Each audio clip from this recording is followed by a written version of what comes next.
Welcome. I hope you are having a wonderful night, dear viewer. Tonight, I will be telling some terrifyingly scary stories. Make sure to leave your feedback on the comments so I can make this the best experience for you. And if you have any stories you would like me to tell, you can send them through the link in the description. Let's begin.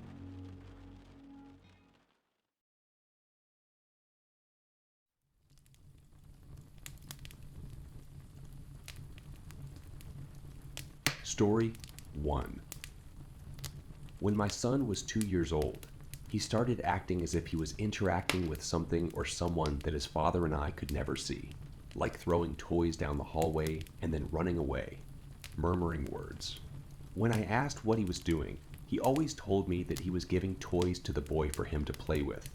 There was never anybody there, but it was always icy cold down that hallway and leading into the garage. I'd ask him what the boy's name was, and he would tell me Don was his name. I asked what the boy was doing, waiting for his mom to pick him up. He would always reply, "We put it down to an imaginary friend and nothing more." Harmless, we thought, until he started waking up in the middle of the night, screaming, saying, "Don won't let me sleep." He keeps tickling my toes. This sent chills down my spine, and so my son would sleep in my bed with me every night. This continued for another 6 months until the real estate notified us that the owner of the house had died and his children would be selling the property and splitting the profit between them, meaning we had to move. After we left, I came across a local news article about the owner of our old rental, stating how much he will be missed by the community. He had been raised by his mother in the house we were renting since he was a child. Then I noticed his name and everything came flooding back to me. His name was Don. My son's imaginary friend was our homeowner. He must have been waiting for his mother to come and take him to the other side. I'll never look at imaginary friends the same. Story 2. Back around 1992, I was in high school at that time. I was a sophomore, and unlike most of my friends in school, I didn't work the typical high school jobs like McDonald's, Taco Bell, some retail job in the mall, or work at the local grocery store. I was very good with my hands, and worked jobs like construction, demolition, flooring, and auto mechanics. All of my contacts, I worked under the table as I started working on some of these jobs at 14. It was beneficial for both of us as I was only called in when needed, and I was the guy willing to only work evenings and weekends. One of my contacts worked doing remodeling projects like at restaurants, bars, retail shops, and typical commercial projects that we could only work after hours. Like I said, that worked out for both of us because I went to school and would sometimes work after school or weekends. For this one contact, it wasn't uncommon for him to leave me alone at a site and have a list of things for me to do, alone. Mostly demolition work. I did this while the other crew was doing the installation or remodeling work. I was the kid, but had their respect because I did what I was supposed to do and did the work of a man without complaints. I got paid good, and in one night, I could make more than my friends did working all week at McDonald's. This one instance, I got a call from the guy I worked for, and he said he had a project for me, and if I could work the following Saturday, I said, yeah, sure. He said, be sure to bring food and lots to drink as there was nothing nearby. I used to have a small cooler and would fill it with drinks like Coke's, Gatorade or whatever, plus chips and a couple sandwiches. Back then, I could eat a whole pizza by myself and burn it all off. He picked me up that Saturday morning as I didn't have a car or license yet. So he would pick me up and drive me to sites for work and leave me alone there. I rarely worked with his other crews, as they were the more skilled labor guys. I was just the tear-out kid. Here's the part that was my major downfall to this story. I didn't pay attention to where we were going. I was too busy talking to him, and I think we were talking about cars. You see, at the time, my goal was to save up enough money to buy an old muscle car and rebuild it.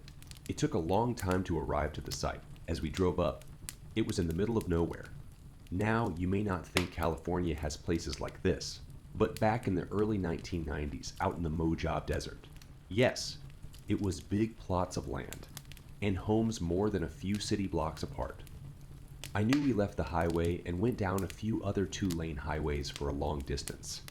I remember he asked me about my drinks, and he pulled out a brand new jug of water that he had in his truck that looked like it had been there a while, and told me to take it with me just in case. He said that the water to the house I would be working at was off as we pull up to the property. He is a hurry to drop off tools and get to another work site. So I hurry up and help him with things like breaker bars, shovels, pry bar, hammer, broom, several big trash bins, and a small tool bag that I often had with me. He tells me that he will be back to pick me up at about 5 to 6 p.m., as there is no electricity to this site. Either, plus it should only take me till then to do what I needed to do. That was always his way of saying, I am only paying you till this time, so you better get everything done by then. It was never too outrageous, and we always had a good understanding on time and tasks. He drove away, and I am at this property all alone. I walk into the house. It's mostly empty.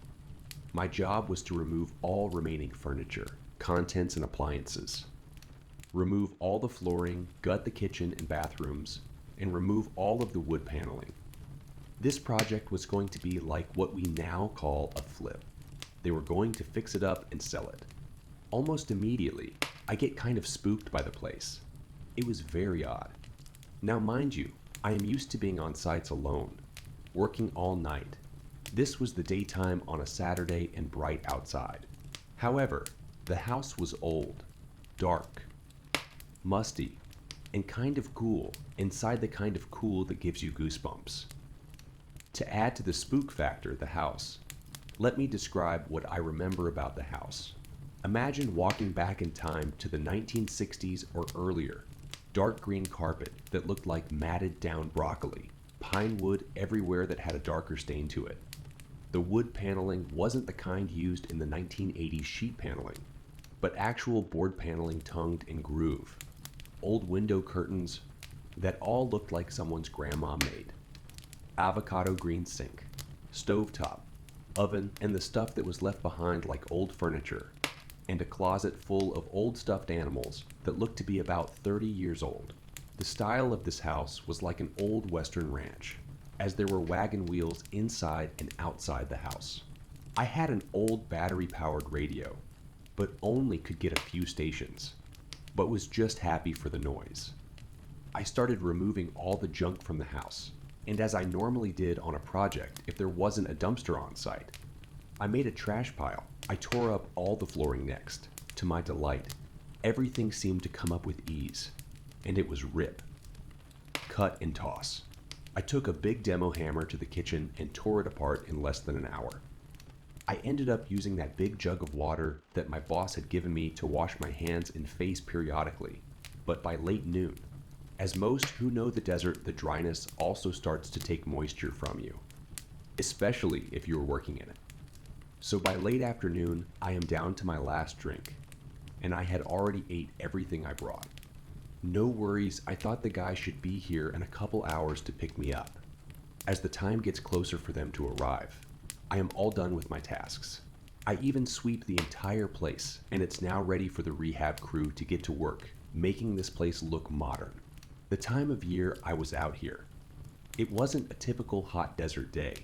But you know, in the desert, as soon as the sun goes down, it starts to cool rapidly. I had a flannel shirt, but that wasn't enough, and it was starting to get dark. This was the time before cell phones were common, and well, there was no electricity, water, and phone service to the house. I climbed up to get on top of the roof of the house to get a better look to see if I can see something in the distance, and what looked like miles down, I saw a smaller road that this dirt road lead to, and a few homes, but those homes were all in dark. My first thought was hike down to a neighbor's house and ask them to use the phone. The nearest house, no one was home, and this home also looked abandoned. If you remember, the early 90s was the start of a decline of the economy in recession, so it wasn't uncommon for a lot of foreclosed homes in a tract of homes. A lot of those I worked on at that time. I started to think about my options as darkness fast approached. One was to stay at the house until morning. 2, hike with what little water I had a few miles in the dark job night. 3 wait until early morning and hike out of there to some sort of civilization. It also suddenly occurred to me that no one knew where I was, except my boss. I don't know if he told anyone else where I was, and certainly my family wouldn't miss me until maybe Sunday night, but I didn't even tell them I was going to work there. They knew me and how much I would work there. They knew me and how much I would work to save up for. My car that they never worried about me not coming home. As full darkness was all around me. It was amazing, looking out at the night sky. And lucky for me, the moon was bright. I didn't have a flashlight or any way to make a fire, even though I tried. I was going to make a small bonfire out of broken up construction debris as the temperatures started to fall, probably down to the low 40s. My only option was to go back inside the empty, creepy house that somehow seemed even more creepy, sitting alone in the dark. At about 8 p.m., the batteries on my radio, which was my only source of little light and noise, started to die. I grabbed an old wooden chair and sit in the living room of this house, facing the door. I am starting to hear wind, odd noises, which I assume are animals in the distance, and what sounds like leaves cracking under feet. I'm starting to shiver from the cold, so I set off on trying to start a fire in the fireplace. Imagine like Tom Hanks in Cast Away trying to start a fire. At least, this is keeping my mind of my situation. Sitting in this living room next to the fireplace. The house seems even more darker than it should have. Mind you, in the daytime. The inside seemed dark so. With only the moonlight, I was pretty much sitting in complete darkness. My mind starts to play tricks on me. I'm seeing shadows moving outside and inside the house. I'm also starting to hear someone talking like whispers or something. I get up from my chair and yell out hello. And just as I do, I hear something fall from the other side of the house. I run over to the door and go outside again. At least in the moonlight I can see better, but off in the distance, I hear noises and see movement, but can't make it out. I have my pile of tools by the edge of the house, ready for when my boss picks me up. So I run over there and grab Big Daddy. It was my heavy pry bar that I used in demo. I was ready to defend myself for who or what was out there. I have to keep moving because my undershirt and flannel shirt wasn't enough to keep me warm. The wind was also starting to pick up, and for as far as I could see, no lights around me. I didn't want to try to make it up on the house again, out of fear of falling in the dark. But I get up on top of the gate just to try and gain a little bit of altitude to see if I see some house lights on nearby or car lights. My mind went to the stories that circled around at the time about how people would come up to Mojave Desert and bury bodies, how there were Satanist groups out here, and how people would go missing for no reason out here. Every noise had me on edge, and every shadow had my heart pounding. Now I knew no one was in that house, but I swear I would hear noises from inside. I huddled up on the front porch, looking in the living room window, expecting to see someone at any moment. By around 11 p.m., I look at my watch, thinking this is going to be a long night, as all this stuff only happened since it got dark. I don't know how I am going to make it another 6 hours till daybreak. I start thinking the moment it gets to be daybreak, like the moment light starts to appear on the horizon, I'm going to take the little water I had left and walk east. I knew going east I would eventually make it somewhere. The dirt road I was off of, I knew that direction lead to a paved road. Closer to midnight, I am wide awake. My eyes are fixed on the dirt road, thinking that any time now a car would come down it, and maybe they can call for help for me. I remember casually turning to look back into the house as all this time I keep hearing noises, but telling myself maybe a rat or some animal. I see a shadow of a person move from the kitchen to down the hall. I jump up from sitting down and was like, that is not an animal, that is a human. I start backing my way out of the porch towards the pile and trip over debris and fall down on the ground. I get up but fall again. It was like something pushed me down, or my imagination. But all of a sudden, these bright lights are coming closer to me as I am laying on the ground. I jump up and it's my boss. He is looking at me like, what the heck are you doing? I was just so glad to see him. I wasn't mad or anything, just asked him what happened. He said that he was sorry, but he thought the other crew was coming to get me. And they thought that he was coming. so no one actually came. He said it wasn't until later in the evening. He asked the other crew leader about how far along I got, that he said I didn't go get him.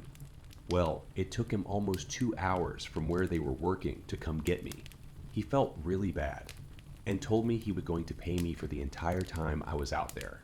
He also grabbed a can of Coke from his cooler and asked me if I was thirsty, and I drank that all in one gulp once we got back towards civilization. He went through a fast food drive-thru, and I ate like I had never ate before. As he was driving me home, I asked him about the house. I told him how creepy it was. He said he didn't have any information on the house, only just what we were supposed to do. After that, I made sure to always keep extra batteries, flashlight, and double the amount of liquid. Story 3. I suppose I'm glad Amy took her laptop to the campsite. Well, not glad, obviously. It's hard to be glad of anything when I know my life can now be measured in minutes. But thanks to her need to be connected to everything all the time, I can tell our story in the time I have left. I'm currently lying on my back in a hotel room, which I am struggling to accept will be my tomb.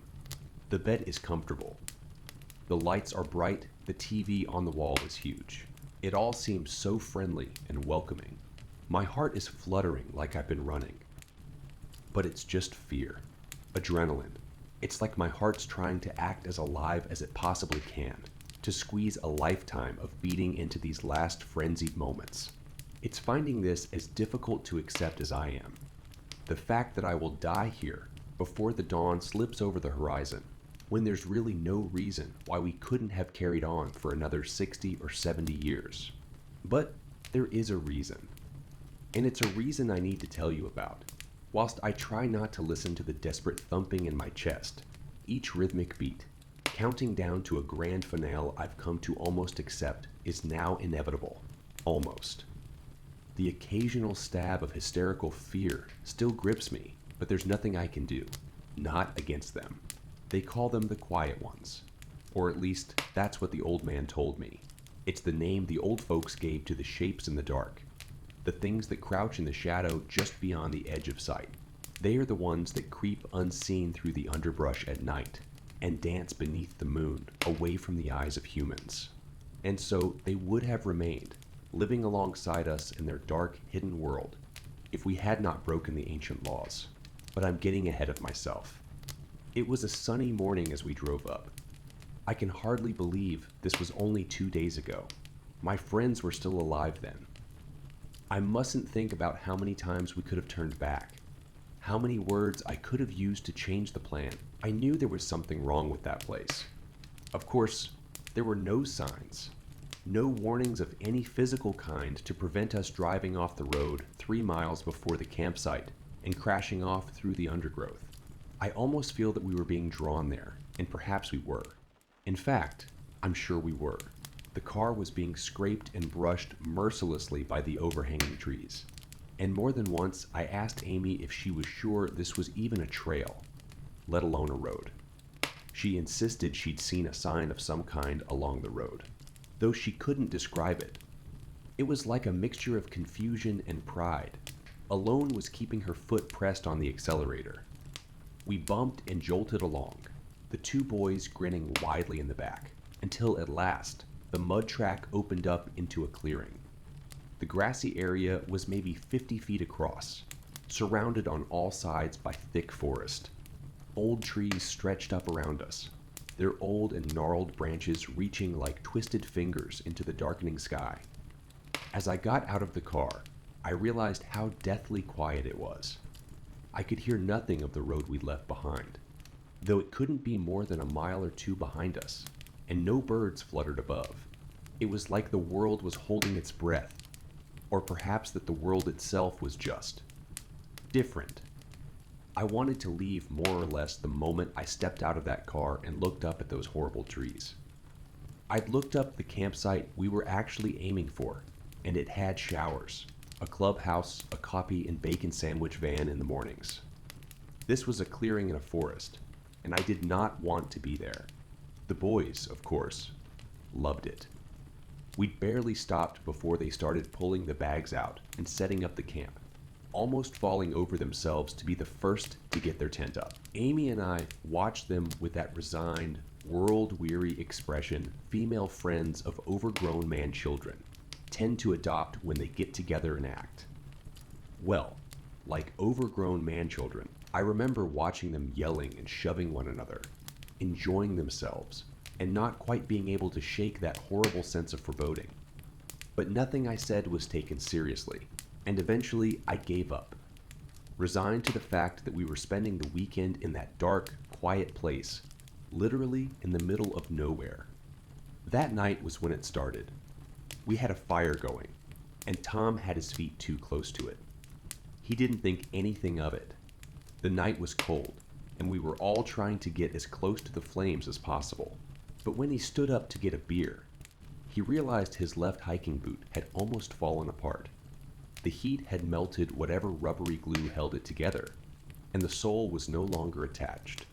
After a lot of laughter, swearing, and general hilarity, he threw the ruined boot off into the darkness. We didn't know it at the time, but that was what had sealed our fate. The next morning, Tom was gone. We weren't worried at first, thinking he'd just gotten up early and wandered off. But then Simon noticed the boot, melted and ruined, the one Tom had thrown into the darkness. It was sitting, innocently enough, in the tent on his sleeping bag, but there was no sign of Tom. We all assumed as the morning wore on that Tom had walked into town to buy a new pair of boots. But when he didn't return by mid-afternoon, what had been a tense atmosphere soon became one of fear. Of course, there was no cell phone reception in that cursed clearing, so we were left with no choice but to search the woods and shout for him. We found nothing. No tracks, no Tom. As the light faded, we tried searching with flashlights, but when Amy wandered away and fell into thick, stinking mud, losing her flashlight in the process, we abandoned the search. Amy was near hysterical by this point, and I wasn't far off myself. It was only because I had Simon with me that I was able to cope, and together we took Amy back and got her into our tent. The next morning, we decided we'd leave in the car and ask around the town, nearly 3 miles away. Surely that was the only place Tom could have gone. When I woke the next day, Amy was gone. Just gone. On her sleeping bag, as if it had every right to be there, was her flashlight, the one she'd lost in the forest. It was caked in mud as though it had been pulled from the quagmire by someone and returned to her. I was terrified by this point, but Simon insisted that she must have resumed the search for Tom as soon as the sun rose, and had no doubt walked into town after finding nothing in the woods. She'd known that was our plan anyway, so it made some, though not perfect, sense. We were desperate at this point, on the verge of panic, so I suppose it's understandable that we weren't thinking straight. We took Amy's keys and left for the town. Simon's face was stony and grim the whole way there. We barely said a word. No one in town would speak to us about our friends. The villagers simply stared at us, made suggestions about other campsites, acted like they knew nothing. But in their eyes, I could see something more. An understanding. A fear. Like they knew perfectly well what was happening but wouldn't say. Simon said I was being paranoid and had to drag me out of the police station by force when I lost my self-control and started screaming at the officer behind the desk. He'd barely even blinked, just given me a bland assurance that they'd look into it without even a hint that he meant it. The sun was setting by the time we walked with resignation into the little shop by the edge of the village. An old man, careworn and ragged, was about to close up when we arrived. As we silently grabbed sandwiches neither of us wanted, he asked if we were the ones he'd heard were asking about their missing friends. By then, I'd given up hope, so those words were like a fire inside me, and I almost threw myself over the counter. He smiled sadly, told us there was no chance of finding our friends. He explained to me what I now know, what I didn't believe at the time. The quiet ones have always stalked us, flitting between the shadows and murky, unseen depths just beyond our world. Sometimes, in ancient, forgotten places, Their world and ours overlap. Out in the dark, untouched wilds, the forests and the mountains. Some places remain where the barrier between them and us wears perilously thin. If we keep to our side, they must keep to theirs. But for the unwary fool who strays one dark night too far, beyond the wispy veil of our territory, and into the quiet, only horror awaits. Because the age-old pacts struck millennia ago by our terrified ancestors still hold even now. Those who violate their world belong to them, just as it has always been. Tom's shoe, Amy's torch, both carelessly thrown into the darkness, both returned in place of their owners. A terrible balance restored, a terrible bargain fulfilled. Simon flew into a rage before the old man finished speaking, shouting and threatening like a lunatic. He knocked a stack of papers off the counter as he lunged for the old man. But just then the police officer from the station arrived and curtly demanded that we leave. I expected Simon to drive us away, to leave the hideous place far behind. But he was incensed in an impotent fury that stole his reason. I pleaded with him to drive on, but he was just as angry with me for believing the old man's lies. To prove a point, he drove us back to the clearing, and leaping from the car ran into the woods, screaming and daring whatever demons lurked there to show themselves. I was too terrified not to follow, tears streaming down my face, my cries rebounding from the half-seen boughs of ancient trees. Simon was far ahead of me, his hysterical screams echoing into the woods, before they rose in a final horrified shriek and were abruptly cut off. I turned to run and fell in a blind panic. I flailed and thrashed, imagining spiny hands clutching at me, dragging me towards a gloomy otherworld from which I'd never escape. But I got up and I ran. Somehow, I made it back to the clearing, slammed the car into gear and drove away, still crying, heading back to civilization without looking back. Shortly after that, I arrived here, a cheap hotel by the roadside, warm and inviting, thinking I was safe. But then I realized my watch was missing. My left arm was caked in mud, with scratches from where I'd fallen amongst the brambles and roots. I must have left it there, or somewhere between there and here, the same place the boot had been thrown, the same place the flashlight had been lost, the place where Simon had crossed over and returned. So they'll be coming for me. I don't have long. Just enough to warn you. Remember me, and beware the quiet ones.